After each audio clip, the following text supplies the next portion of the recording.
Hi everyone, welcome back. This video is going to continue our series on Descartes' meditations by looking at some of the material from both the fifth and the sixth meditation. So this video is going to start by looking at some material from the fifth meditation where Descartes introduces the notion of an essence. And that's going to lead to Descartes' account of mathematical knowledge. And that's going to lead into another argument for God's existence. And then we'll move to the sixth meditation where Descartes finally argues for our knowledge of the physical world. And this is going to come in two stages. First, he's going to argue that the causes of our sensations must be external to us. Then he's going to argue that the causes of our sensations are material or physical in nature. So at the beginning of the fifth meditation, Descartes takes himself to establish the following: that the senses are a poor source or foundation of our knowledge, that he has indubitable knowledge of the existence of his own mind and its contents, so he knows that his mind exists, and he knows what he's thinking about. He thinks that he's given a proof for the existence of a perfect, non-deceiving God. And he thinks that everything he clearly and distinctly perceives with his reason or understanding is guaranteed by his knowledge of a non-deceiving God to be true. All right, so his reason then can form a solid foundation for his knowledge.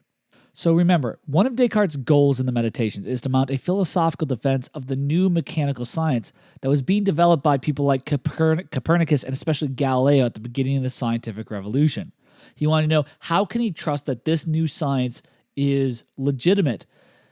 And there's two aspects to this.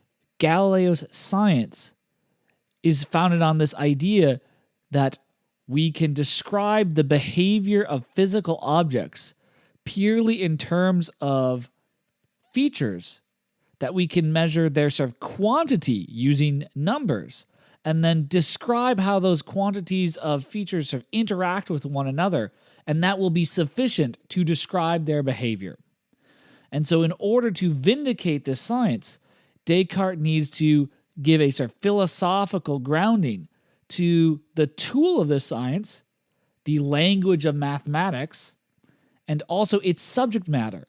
That mathematics is being used to describe physical objects and what's real about them and how they behave with one another, how they interact.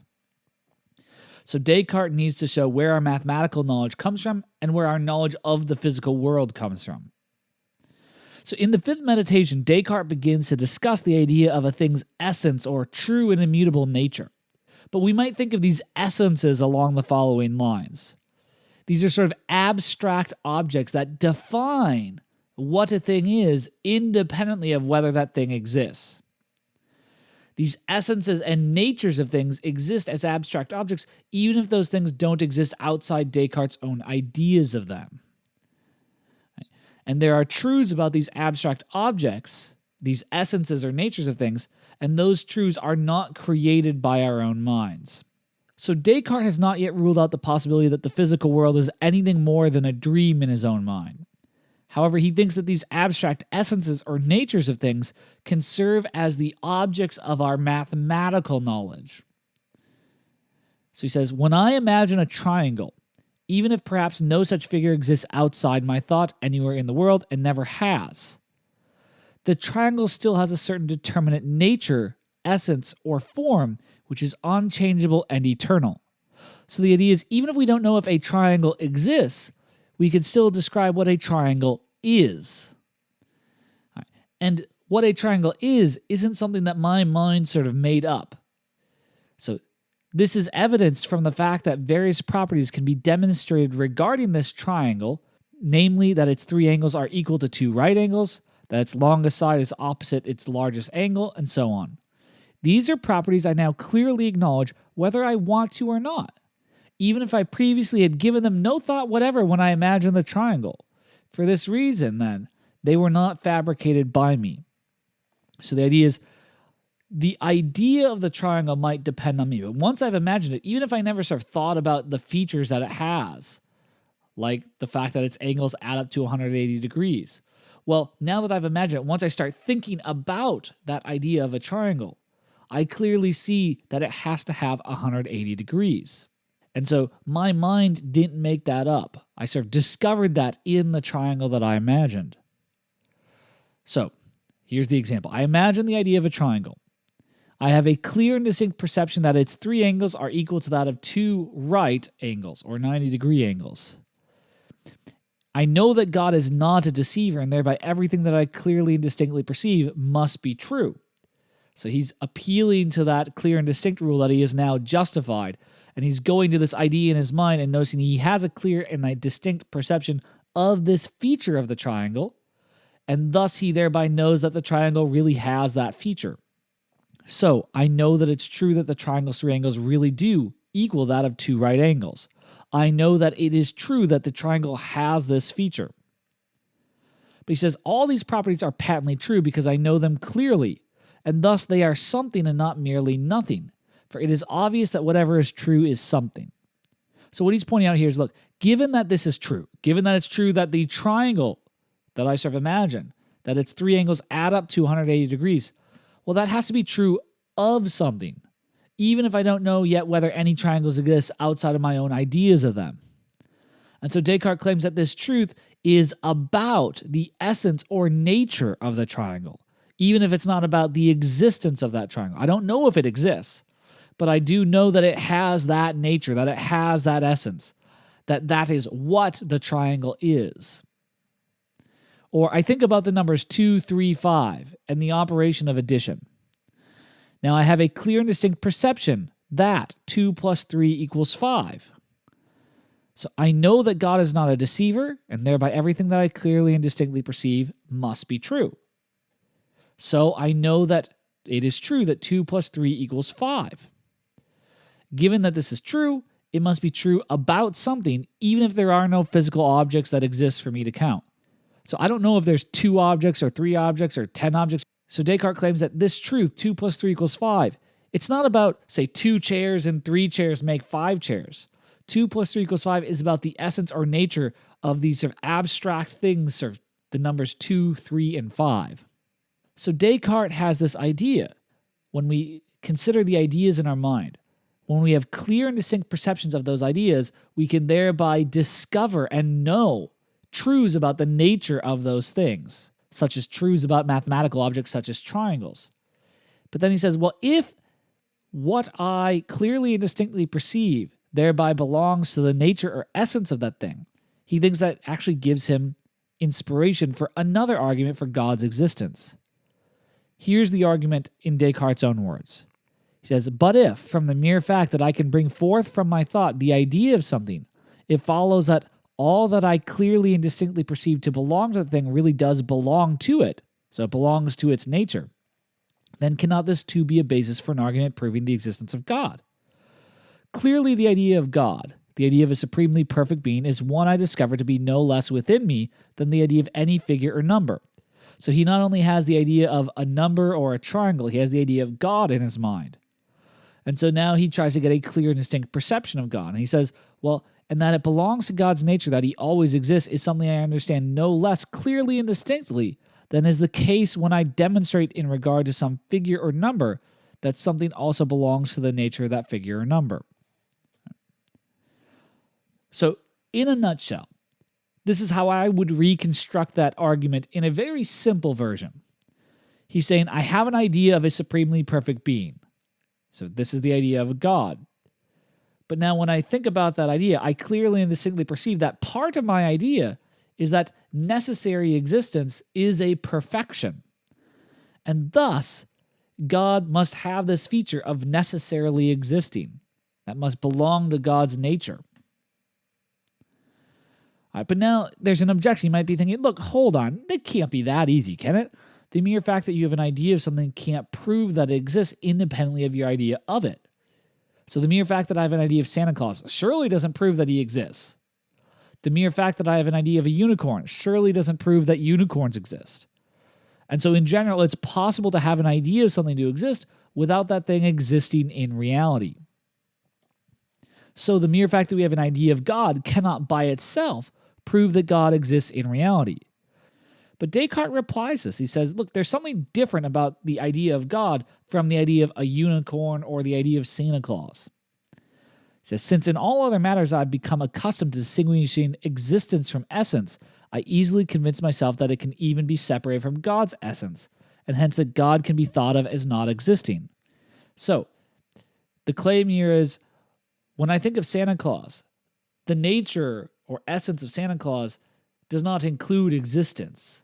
The existence of Santa Claus is something beyond the sort of nature of Santa Claus. Same thing with a triangle. The nature or essence of a triangle is distinct from the existence of that triangle. And so when I see all these other ideas, I can distinguish the nature of that thing from its existence. But he says, but nevertheless, it's obvious to anyone who pays close attention that the existence can no more be separated from God's essence than its having three angles equal to two right angles can be separated from the essence of a triangle, or than the idea of a valley can be separated from the idea of a mountain. Thus, it is no less contradictory to think of God, that is a supremely perfect being lacking existence, that is lacking some perfection, than it is to think of a mountain without a valley. So let's develop this just a little bit further. So you might say, I have an idea of a being that has all perfections. So this is just the idea of God. But necessary existence is a perfection. So necessary existence is contained in the idea of a being that has all perfections. So the thought or idea of a being that contains all perfections, God, but lacks existence, is a contradiction. Because that would just be to think of something that has all the perfections, but doesn't have this perfection. But contradictions can't be true. In the same way, you can't have a mountain without a valley. Thus, God necessarily exists. All right, so there's a couple ways you might sort of push on this. You might start to push, well, do we really have that idea? Secondly, I think premise 2 is a little bit worrisome. Why should I think that existence is a perfection? Why is something that exists sort of more perfect than something that doesn't exist?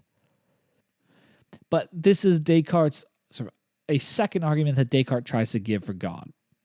Descartes thinks that he's proven the existence of God, and he thinks that he's used that to also give us knowledge of sort of mathematics. Now he needs to prove the existence of a physical world. Well, he knows that he has the sensory ideas of physical objects. The question is just whether these ideas are caused by physical objects or something else. And so his proof in the 6 meditations of the physical world has 2 stages. Stage 1, he's going to try to prove that whatever it is that causes the sort of ideas in my mind, these sensory ideas of things like computers and chairs and tables and beds and hands, whatever causes those ideas must be external to his own mind. So he's going to try to argue first that he is not the cause of these ideas. And then in stage 2, he's going to say, well, whatever that external cause is, it has to have a physical nature. So Descartes then reviews some reasoning that led him to believe in physical objects that earlier in the meditations he thought was lacking. He thought it wasn't good enough to prove the existence of the physical world. He says, I sensed that I had a head, hands, feet, and other members that comprise this body. So he sees, feels, sees all these sort of things. And he sensed that this body was found among other bodies. So I saw other people, other chairs, other physical things that affected my body sometimes. And I knew by experience that these ideas of computers, chairs, my own hands, etc., they came without my consent. To the extent that, wish as I may, I could not sense any object unless it was present to a sense organ. So the idea is, so if I sort of close my eyes, I can't just get myself, no matter how hard I try, I can't get myself to sort of see my computer while my eyes are closed. Moreover, he says, nor could I fail to sense it when it was present. So no matter how much I don't want to see the computer screen in front of me, I can't just make that sensory experience go away, unless, of course, I close my eyes.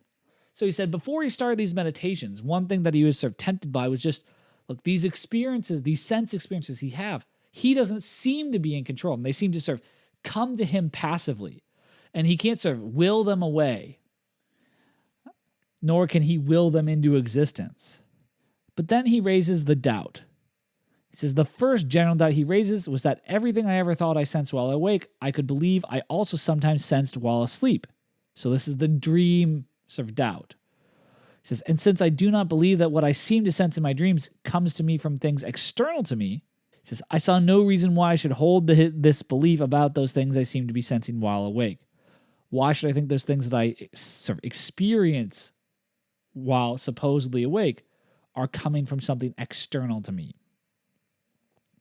Now, however, Descartes thinks that he has developed necessary materials to close this gap, and rule out this possibility of dreaming, rule out this possibility that he's the one causing these sensory experiences. But now, having begun to have a better knowledge of myself and the author of my origin, I am of the opinion that I must not rashly admit everything that I seem to derive from the senses, but neither for that matter should I call everything into doubt. So notice he says, now that he has better knowledge of his self and of God, he thinks he's now in a better position to rule out these alternative hypotheses about where his sort of senses come from. He says, now there clearly is in me a passive faculty of sensing, but this faculty surely cannot be in me, since it clearly presupposes no act of understanding, and these ideas are produced without my cooperation and often even against my will. Therefore, the only alternative is that it is in some substance different from me. So the ideas come to me passively. I don't seem to be in control of them. Why can't it be me, like I'm sort of dreaming, causing those sort of passively? He says, the faculty that produces these ideas in me presupposes no act of understanding. And so what does he mean by this? It seems he's trying to say something like the following. Descartes is a thinking thing. The essential feature of Descartes and his mind is to think. So this is the better understanding he has of himself. He is a thinking thing. Therefore, Descartes seems to have this idea that something cannot be a part of him without his being aware or thinking of it. So since the essence of his mind is to be thinking, if something's a part of his mind, he's thereby thinking of it and aware of it. All right. So in other words, Descartes is adamantly disagreeing with Freud. There is no unconscious mind because the essence of the mind is thinking and awareness. And so anything that is in his mind, he must be aware of because that's the very nature of his mind, is to be aware of it. So if some faculty of his mind was the cause of his sensory ideas, he would necessarily be aware of that faculty, at least when it's sort of working. So, but he isn't aware of any such faculty in him producing those sensory ideas. Thus, the cause of those ideas must be external to his own mind. Descartes then says, hence the substance is either a body, that is, a corporeal nature, or else it is God or some other creature more noble than a body. So what he's doing is he's suggesting, look, there is an external cause to his sensory experiences. But what's the nature of that cause? He says there seems to be three possibilities if it's not me doing it. It could be physical objects. It could be God giving me these ideas directly. Or God might create some other non-physical substance besides bodies that sort of causes these ideas to come to me. So maybe God creates an angel and the angel shoots the sensory ideas in me. Now Descartes says, but since God is not a deceiver, it's patently obvious that he does not send me these ideas either immediately by himself or even through the mediation of some other non-material creature. He says, for since God has given me no faculty whatsoever for making this determination, but instead, God has given me a great inclination to believe these ideas issue from corporeal things. So it's in my very nature that I'm just naturally inclined to believe that these sensory ideas are coming from physical bodies outside me. So not just something outside me, but physical bodies, something that takes up space. It says, I fail to see how God could be understood not to be a deceiver if these ideas were to issue from a source other than corporeal things. And consequently, corporeal things exist. Nevertheless, perhaps not all bodies exist exactly as I grasp them by sense, since this sensory grasp is in many cases very obscure and confused. So he's saying, look, I know that my sensory experiences are being caused by bodies, but my sort of beliefs about what those bodies are like, what features they have, like what particular shape or size they have, that is oftentimes confused and obscure, and so I might make mistakes there. But at least they do contain everything I clearly and distinctly understand. That is, everything considered in a general sense that it is compassed in the object of pure mathematics. So yet again, if I can describe these bodies in the sort of language of mathematics, so since math is clearly and distinctly perceived by me, insofar as I can apply mathematics to those bodies, I have a clear and distinct perception of those bodies, and thereby know that that is true. But once I go beyond what can be sort of captured in the language of mathematics, I might be able to make a mistake. And in fact, Descartes thinks that color is not in objects. We are correct, he believes, to think that physical objects with certain shapes and reflectance properties sort of exist. But we mistakenly attribute the color that's in our mind to the sort of surface of the object itself. So that sort of summarizes how Descartes tries to build from knowledge of his mind to God, to mathematics, then to the physical world. And then he has all the materials for justifying relying on the sort of Galilean science to describe the world around him. That's all for this video. See you next time.